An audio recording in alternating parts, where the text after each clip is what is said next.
안녕하세요. 스타트 바둑입니다. 예전에 폴림이라는 작가가 쓴 책 속의 책이라는 책이 이제 베스트셀러가 된 적이 있거든요. 이제 거기는 두세 문장씩 세상에 이제 꼭 알아야 되지 않아도 되지만 꼭 이제 알아두면 좋을 만한 상식들을 쭉 나열해 놓은 그런 책입니다. 거기에 보면 이제 바둑에 대한 것도 제가 이제 전에 읽은 기억으로는 두 가지 정도 있었던 것 같은데 그 중에 하나가 바둑의 경우의 수에 대한 거였어요. 이제 바둑 처음 둘 때 처음에 두는 사람은 선택할 수 있는 곳이 361개의 점 중에 아무 곳이나 두어도 되는 것이었죠. 그리고 그 이제 상대방은 상대가 하나 두었으니까 나머지 360군데 중에 하나를 선택하고 이런 식으로 하면은 우리 이제 고등학교 수학 때 배웠던 팩토리얼의 개념이죠. 361 곱하기 360 곱하기 359 곱하기 358 이런 식으로 내려가죠.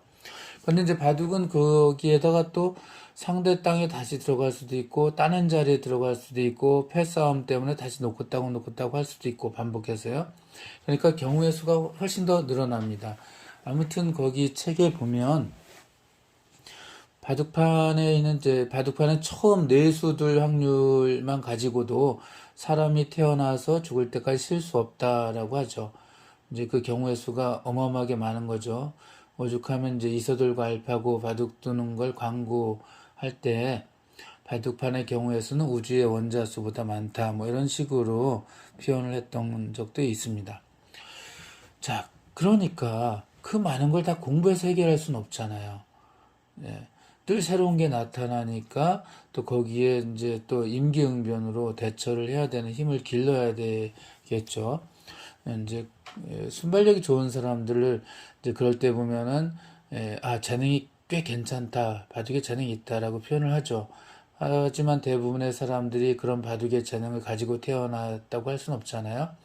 그러니까 새로운 건 잘 모르겠지만 많이 나타나는 형태는 공부를 통해서 이제 그걸 적응해 낼 수 있다라고 생각을 합니다. 많이 나온 패턴 같은 것은 우리가 꼭 알아둘 필요가 있다는 거죠. 공부를 많이 해서. 지금 좌상기와 우하기의 문제가 바로 그런 건데요. 실전에 어마어마하게 많이 나타날 수 있는 모양입니다. 좌상기 한번 볼까요? 백이 단수를 친 장면이죠.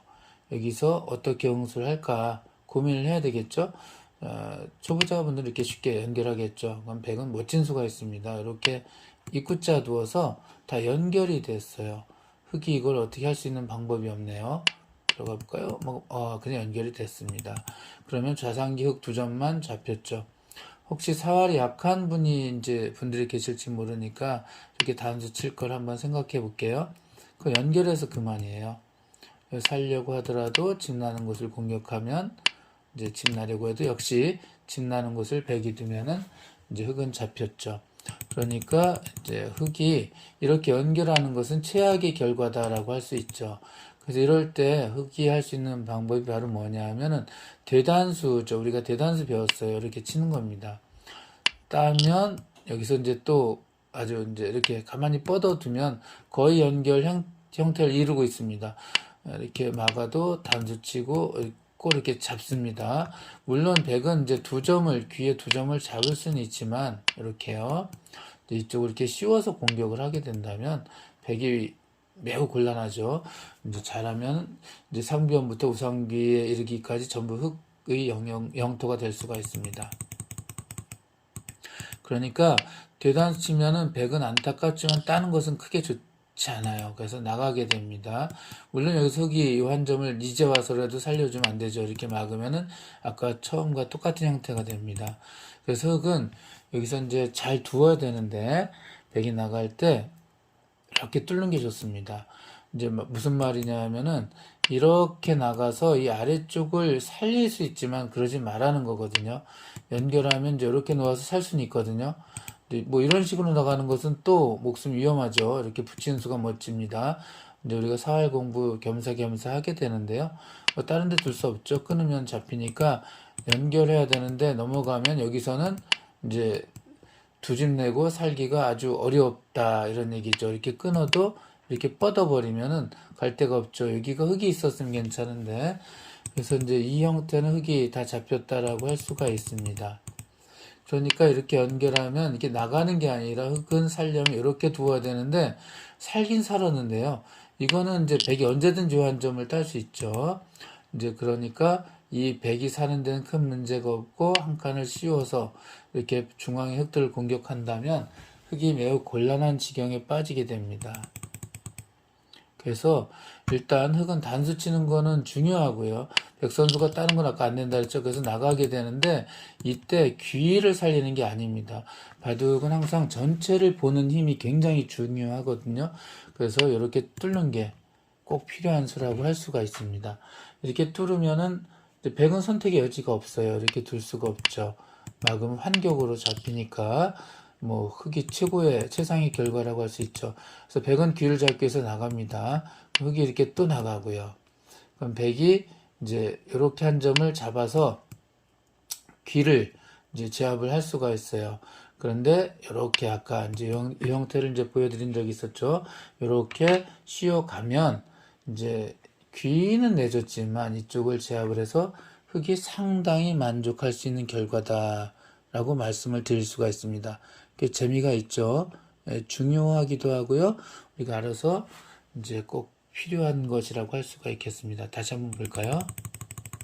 자, 대단수 칠 때 상대 의도를 거스르는 게 이제 우리가 굉장히 중요하거든요. 이럴 때 이제 이렇게 연결하는 것이 아니라 연결하면 이렇게 해서 흙이 망한다 그랬죠. 뒤를 쳐야 되고요. 역시 따는 것은 이제 이거는 흙이 최상의 결과라 그랬죠. 그러니까 역시 백도 흙의 의도에 거스르게 나가고요. 여기서 이렇게 살리는 것은 소탐대실, 작은 것을 탐하다가 큰 것을 잃는다 이거죠. 이 소탐대실은 이제 또 우리가 꼭 알아야 됩니다. 바둑의 사수들이 꼭 작은 것을 노리다가 큰 것을 많이 뺏기거든요. 그러니까 여기서 흙은 대범하게 귀를 전부 버려야 됩니다. 이렇게 나가고요. 백은 막을 수 없다 그랬죠. 다음 치면은 한격이니까 나갈 때 이렇게 막고, 자 이렇게 연결하면 이제 이렇게 다음 쳐서 흙이 또 다 살아가잖아요. 그러니까 백은 여기서 이 한 점을 이제 제압하는 게 중요하고요. 흙은 언제든지 이렇게 칠 수가 있겠죠. 이건 이제 아주 작은 부분이니까 넘어가고, 중요한 것이 이렇게 씌우면서 흙이 전체적으로 주도권을 잡을 수 있다라고 이제 알고 계시면 될 것 같습니다. 자, 우아하게 한번 문제 볼게요. 먼저 탁 봐도 붙이고 끄는 장면 같죠. 예. 그래서 이제 보면은 이게 여기서 백이 있는데 흙이 있는데 백이 건너가자고 한 거죠. 이제 정확히 하면은 이렇게 되겠네요. 이제 이런 상황이라고 보겠네요. 이제 이 백이 사는 거 뭐 어렵지 않아요. 이렇게 하고 뭐 이렇게 하면은 이제 흙이 이렇게 막으면 뭐 이런 식으로 2단 젖혀도 기본적으로 수가 나고요. 부분적으로 수가 나겠는데 이쪽으로 이제 백이 이렇게 붙인 거죠. 그랬더니 흙이 막고 백이 끄는 장면입니다. 이럴 때 어떻게 하는 게 좋은 수법일까 하는 건데요. 이거 많이 나오는 거니까 여러분 잘 기억해 두시기 바라겠습니다. 이럴 때 흙은 이제 단수를 치는 게 중요한데요. 이제 저번 시간까지 단수 치는 방향에 대해서 공부했잖아요. 근데 지금 이런 경우는 방향만 외울 수는 없으니까 그 순서를 아는 게 좋을 것 같아요. 일단 여기서 단수 치는 게 중요합니다. 백은 이렇게 대단수 칠 수는 있는데 따고 나서 단수 치고 연결하면, 이리 연결하면 여기가 끊기고요. 여기 연결하면 이렇게 끊기니까 뭐 백이 좋은 결과가 나올 수 없겠죠. 그러니까 빵 따는 주는 게 안 좋거든요. 단수는 이렇게 나갑니다. 이때입니다. 이때 이런 식으로 막 단수를 치고 하는 것이 양다운 쳐서, 이건 이제 흙이 전체적으로 흙들이 많았던 것이 유리한 결과가 되긴 하겠지만 이걸로는 좀 부족하거든요. 이럴 때 꼭 참고 단수 치지 않고 이렇게 단수 치지 않고 이렇게 연결하는 게 중요합니다. 백이 요 한 점을 잡으면 그때 여길 막아요. 그래서 요 한 점을 희생하고 이 귀를 차지해서 흙의 대만족이라고 할 수가 있겠죠. 자, 요걸 잡으면은 이렇게 막습니다. 그럼 따겠죠? 그때 이렇게 축으로 잡으면 이제 이렇게 축이 되겠죠. 그러면 100은 여기서 살아야 되는데 이쪽 중앙을 전부 제압을 했으니까 이것 또한 흑의 대만족이라고 할 수가 있습니다. 이런 경우가 아주 많이 나오니까 그냥 여러분들은 상대를 아래로 한번 가게 하고 그 다음에 뭐 다른 수를 하지 말고 가만히 연결하는 게 좋다 이렇게 알고 계시면 될 것 같아요. 100도 이렇게 두는 게 거의 이제 최선이겠죠. 그럼 이제 흑은 단수치고요. 100은 이제 단수치고 딸 때 뭐 이런 식으로 이제 연결해 갈 텐데 이런 정도가 서로 최선의 결과다라고 알고 계시면 될 것 같습니다. 이렇게 단수치고 놓을 때 이렇게 되면은 그런 결과가 생깁니다. 더 좋은 방법이 있어요, 사실은. 그래서 이제 오늘의 포인트는 이제 기본적으로 여러분들이 바둑 둘 때 이렇게 두는 건데 이거는 이렇게만 두어주면 이렇게 해서 그게 대만족인데 아까 좀 전에 보여드렸듯이 이렇게 단수칠 수 있잖아요. 이러면 이제 이렇게 해서 이거는 흑도 중앙에 두터워서 만족이지만 100도 넘어가서 실리를 많이 차지했으니까 만족이거든요. 이제 좀 더 멋있는 수법인데요. 요거는 이제 중급자들이 알아두셔야 되고요. 실전에서는 이런 게 이제 정답이 될 경우가 아주 많아요. 근데 이제 오늘 이 문제에서는 요도를 좀 최대한 이용하는 이제 효과가 있기 위해서 하는 건데 이렇게 단수를 치는 게 중요합니다. 또 좋습니다. 이렇게 단수 치면 이제 따죠. 이쪽 넘어가면 이제 연결이 안 됩니다. 그러니까 이거 안 돼라고 놓으면은 그때 연결을 하면 훨씬 좋습니다. 이제 여기 놓으면은 아까하고 다르게 이 두 점을 잡을 수 있잖아요. 예, 이 두 점을 잡을 수가 있어서 이렇게 치면은 따고 이렇게 100을 넘겨줄 수 있을지 모르지만 아까보다 좀 더 효과가 크거든요. 그러니까 이제 단치고 나서 여기 한번 치고 연결하면은 좀 더 고급 수법이다라고 알고 계시면 될 것 같습니다. 요 형태는 초보자분들은 잘 이해하기 좀 아직 힘드실 수도 있을 것 같아요. 그러니까 이제 자꾸 보면서 모양을 보면서 또 설명을 다시 듣고 하면서 내용을 곱씹어야 할 것 같습니다. 그럼 오늘은 여기까지 하고요. 다음에 또 뵙도록 하겠습니다. 감사합니다.